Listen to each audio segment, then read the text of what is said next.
Dobrý deň, volám sa Eliáš Vaďák, mám 13 rokov a veľmi ma baví športová streľba. Dobrý deň, volám sa Daniela Demian Pešková, som reprezentantka športovej streľbe a zároveň už 2 roky sa venujem tomuto mladému šikovnému nádenému strelcovi. A za posledné 2 roky a hlavne tento rok a túto sezónu získal na majstrovstvách Slovenska zlatú medailu, striebornú medailu a na dospeláckých majstrovstvách Slovenska 4. miesto, čo je úplne úžasný úspech. Zároveň získal veľa umiestnení medailových, alebo aj možno neúplne medailových, ale veľmi blízko medailí na slovenských a zahraničných súťažiach.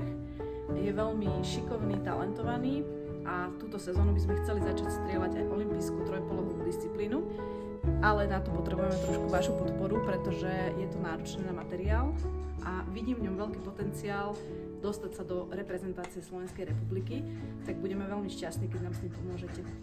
Áno, mňa by veľmi potešilo, keby ste nás podporili a ďakujeme. Ďakujem.